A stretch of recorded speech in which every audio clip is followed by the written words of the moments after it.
the Judas vaccine is ate Ramsay's food for an entire day by Nick Giovanni. Like, the link to the video will be the description below. Go and check them out. So let's into this vaccine 3, 2, 1. Entire day?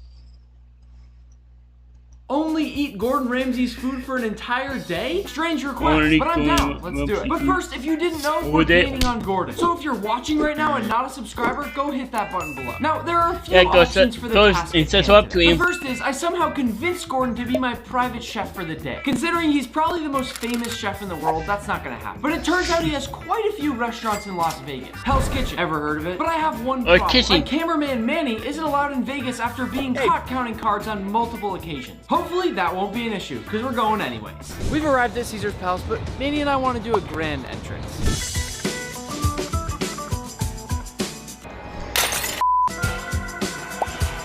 That is nice. One key or 2 keys? 2 keys, that'd be great. Also, I have a question. Is this the real Caesar's Palace? What do you mean? Is Caesar here right now? No. Oh. This is where we're going to be spending the night. We're greeted by this crazy little room at the entrance, which kind of has a cool echo. And as we walk back, this is all for me and Manny.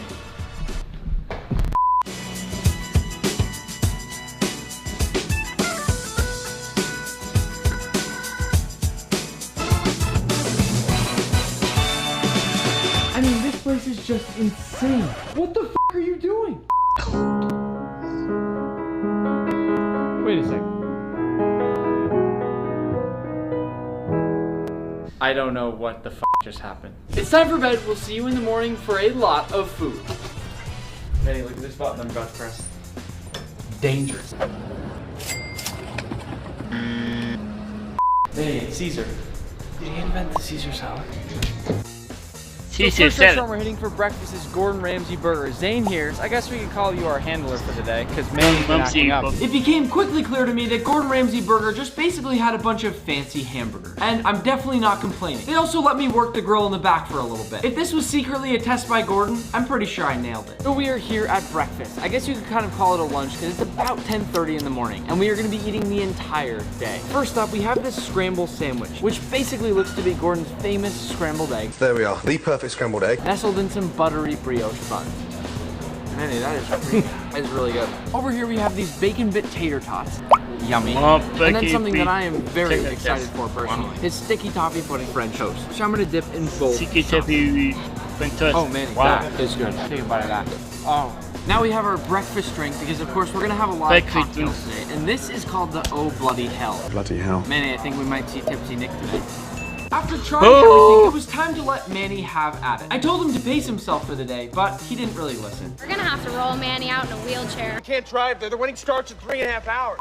So that was a fantastic breakfast. My favorite was easily the scrambled sandwich. Gordon is known for his scrambled eggs. Next up, we have Gordon Ramsay Fish and Chips Early Lunch. Gordon Ramsay Fish and Chips is clearly one of those spots that Gordon brought back from home. And I think it's awesome that he brought a restaurant like this to the US. What the f are you doing? Wow, really? Oh.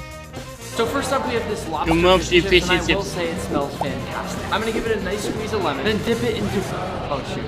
Then dip it into both sauces and crunch. Next up we have our classic fish and chips sandwich with this curried sauce. I really got it. This sauce right here is basically a really good curried mayonnaise, and my guess is that it's something classic for fish and chips in the UK, and I love it. It's something I've never had before, but it's delicious. The last bite here is a Biscoff milkshake. Everyone knows those cookies they give you on planes, and I'm gonna dive in. Easily my favorite thing there was that curried sauce. Benji, can you check on the screen if that's traditional? Because I'm super curious. But next, where are we going? Forget. We're going to Gordon Ramsay Pub. What is that? Nick, like me and you. So before we head to the next restaurant, we have a little surprise. The roof scene from The Hangover. Manny and I are gonna recreate it. Wow, right out here. Here's where I found Hey guys, get over here! It's hot up here. Nick, I used to be a wolf pack of 1, but now I'm a wolf pack of 2. Next we pulled up to Gordon Ramsay Pub. I'll be honest, I'm not the biggest fan of beer because for some reason it really hurts my stomach. Nerd. But I've never been opposed to good old bar food. And that's exactly what Gordon Ramsay Pub seems to be. Here we naturally had to get some traditional pub food. First off, I'm gonna dive into the short rib grilled cheese, which I have to say is delicious. I may dip it in just a little bit of mustard, and then Next up, these are called the Hellfire Wings. Now, just by the name, that sounds pretty spicy. And we all know my heat tolerance is not very good. Drums are still better than wings. That sounds spicy. That's basically barbecue sauce with maybe a little bit of hot sauce in there. You would all be very proud of me to know that my heat tolerance has gone up. I can handle this. Last but not least, this is quite creative. We have kettle chip nachos. I'm having a lot of cheese today. Man, I'm gonna need that lactose pill. The thing about bar food is you usually think of it like pizza or nachos, but they make really creative takes on all that stuff. This is French onion soup made with ale. Pretty clever. We're gonna get as many sticky toffee puddings as we can today. So here comes our first bite. The best way I can describe this if you've never had it before is basically a really soft, fluffy, caramel flavored brownie with vanilla ice cream and hot caramel. Delicious. We are now here in front of probably the most famous restaurant in Gordon Ramsay's entire empire, Hell's Kitchen. And I am very excited to see what's behind those doors. Let's go. Of all of Gordon Ramsay's restaurants throughout the world, Hell's Kitchen has to be the most famous by far. I mean, who doesn't know Hell's Kitchen? This place is crazy. We are in Hell's Kitchen and naturally, lots of amazing TV moments have happened here. Let's watch a couple. Let's go step outside, mother. I'm not a quitter. You're not a f***ing cook either. Where's the lamb sauce? We Where's the lamb sauce? From the show here, the answered scallops. If you saute scallops in a non-stick pan, they won't stick. That's why it's called non-stick. And lobster risotto are the signature appetizers. Some of my other favorites though. And the crispy skin salmon, which has been on every season of the show as well. It's raw. Get it together. Yes, sir. I really love all the details here. Even down to the little things on top of the drinks. They have the whole theme nailed down in here. Hello, hello. Welcome to Hell's Kitchen, Las Vegas. My name is Manny. Hold on. Wait a second. I'm Manny. You're Manny. I'm Manny. I'm Manny. Too many Mannys in this place, all right? I need to get out of here. So first things first, we're gonna have some lobster risotto. The lobster is super tender, and the risotto is just ultra creamy. Delicious. Next, they had a foie gras, which is a duck lip. I've never seen a macaron on something like this. I love foie gras, and this right here is the perfect bite. First things first, we need to make sure the crispy skin salmon has actual crispy skin. In fact, I remember cooking lots and lots of crispy skin salmon for Gord at a NASCAR speedway, and he was pretty harsh on me for that. Listen. That was delicious, but very, very hot. Last but not least, we have to make the perfect bite for these scallops. Oh, I f***ed it up. I f***ed the whole thing up. One big bite. Give me here, guys. Have our sticky toffee pudding here. Have our triple white coconut sorbet. Wow, that looks good. Coconut cream. The coconut ice cream looks awesome. It also looks like it's in a fresh cracked coconut. Literally really good. And you guys know how much I love coconut flowers. This is our second sticky toffee pudding of the day. Let's see how it compares. If I'm being totally honest, the sticky toffee pudding at the other place was a little bit hotter and a little bit fluffier, but it's still delicious. We have finished up our meal at Hell's Kitchen, and it was fantastic. Gordon got a message for you. What are you?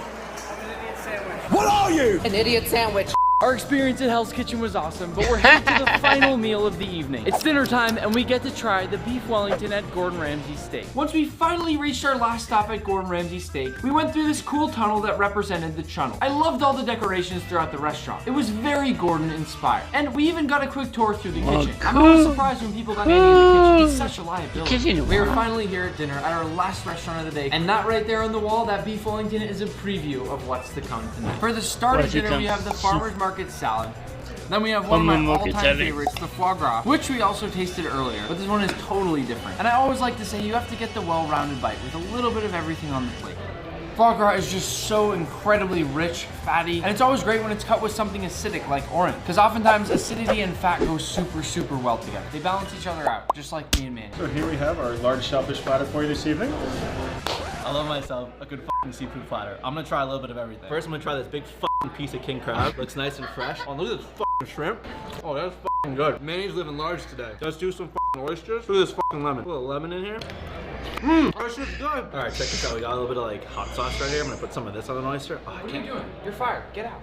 I'm not sure what Manny just said to you about the seafood tower. I'm gonna kindly advise you don't listen to any of it. With that said, I love a good seafood tower. However, my one complaint can often be that if things are directly touching the ice, they get super cold and hard to bite through. So my advice to any of you ever making a seafood tower is make sure there's something separating the seafood from the actual ice. This thing right here though, I'm excited to eat it. I'm a big fan of crudo, and this here is a hamachi crudo. I can see it's got a pretty big chili or pepper on the top, and again, I'm trying to up my spice tolerance a little bit. Let's see how spicy it is. It depends how you bite down on the pepper and how the pepper hits your tongue. Sometimes my strategy with spicy stuff is to not bite too much into the pepper, swallow it, and then just my stomach hurts, not my mouth. Naturally, we are all very excited for the beef Wellington, and it's also got a fat piece of lobster tail on top, which is even better.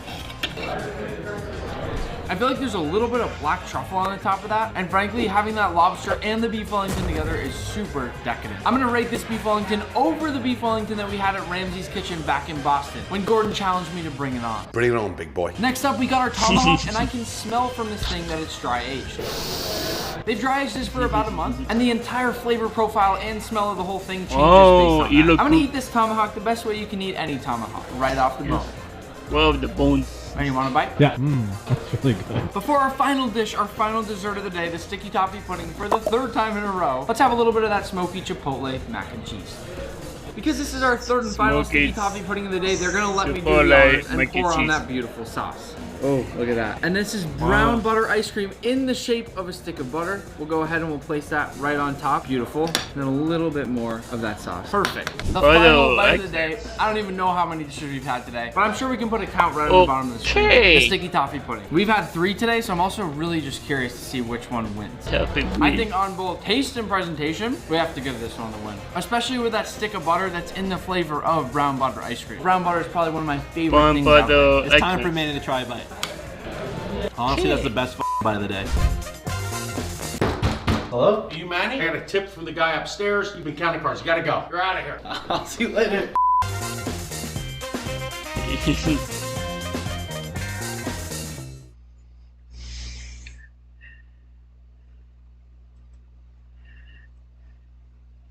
That was I ate Golden Ramsay food for an entire day by Nick Giovanni. The link to the video will be in the description below. Go and check them out and drop a like if you like, and comment down below if you want to see more reactions like this one, and subscribe if you're new, and click the bell to be notified when I upload in the month. Bye.